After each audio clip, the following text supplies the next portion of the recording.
ഇപ്പോഴിതാ ഇറാന്റെ ആക്രമണം ഇന്ത്യക്ക് വലിയ തിരിച്ചടിയാകുന്നു എന്നുള്ള റിപ്പോർട്ടാണ് പുറത്തു വരുന്നത്.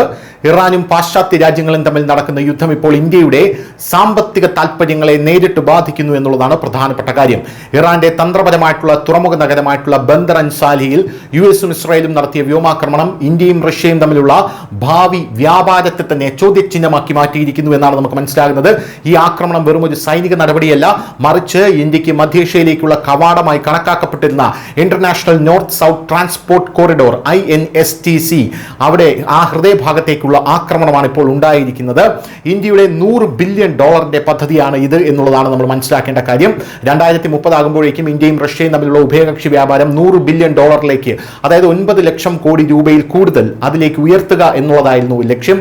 7200 കിലോമീറ്റർ നീളമുള്ള INSTC ഇടനാഴി ഇതിന് നിർണായകമാണ്. മുംബൈയെ സെന്റ് പീറ്റേഴ്സുമായി ഇത് ബന്ധിപ്പിക്കുന്നു. സൂയസ് കനാലിന് പകരമായി ഈ പാത വികസിപ്പിച്ചെടുത്തിട്ടുണ്ട്. ചരക്ക് ഗതാഗത സമയം 30 ദിവസത്തിൽ നിന്ന് വെറും 7 ദിവസമായി കുറയുന്നു. അഞ്ജലി തുറമുഖത്താണ് ഈ പദ്ധതിയുടെ പ്രധാന കണ്ണി. മാർച്ച് 18 നടന്ന ആക്രമണത്തിൽ കസ്റ്റംസ് ഹൗസ് ഉൾപ്പെടെയുള്ള അടിസ്ഥാന സൗകര്യങ്ങൾക്ക് സാരമായിട്ടുള്ള കേടുപാടുകൾ സംഭവിച്ചിട്ടുണ്ട് എന്നുള്ളതാണ് ഇപ്പോൾ ലഭിക്കുന്ന റിപ്പോർട്ട്.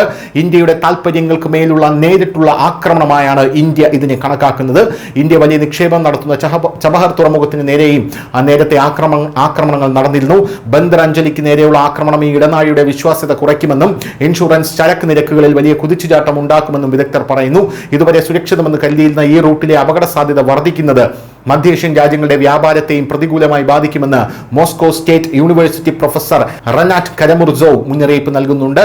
ഇതിൽ പ്രധാനമന്ത്രി നരേന്ദ്രമോദി ആശങ്ക പ്രകടിപ്പിച്ചിട്ടുണ്ട് എന്നുള്ളതാണ് മറ്റൊരു സുപ്രധാനമായിട്ടുള്ള കാര്യം. വർദ്ധിച്ചു വരുന്ന സംഘർഷങ്ങൾക്കിടയിൽ പ്രധാനമന്ത്രി മോദി ഇറാൻ പ്രസിഡന്റ് മസൂദ് പജ്വോക്കുമായി ടെലിഫോണിൽ സംസാരിച്ചു. ഗൾഫ് മേഖലയിലെ നിർണായക അടിസ്ഥാന സൗകര്യങ്ങൾക്കെതിരായ ആക്രമണങ്ങളെ പ്രധാനമന്ത്രി അപലപിക്കുകയും കടൽപാതകളുടെ സുരക്ഷയും തടസ്സമില്ലാത്ത സഞ്ചാരവും ഉറപ്പാക്കണം എന്ന് ആവശ്യപ്പെടുകയും ചെയ്തിട്ടുണ്ട്. 2000 അടൽ ബിഹാരി വാജ്പേയി സർക്കാരിന്റെ കാലത്താണ് ഇന്ത്യയും ഇറാനും റഷ്യയും തമ്മിൽ ഈ ബഹുമുഖ INSTC കരാർ ഒപ്പുവെച്ചതെന്നത് ശ്രദ്ധേയമാണ്.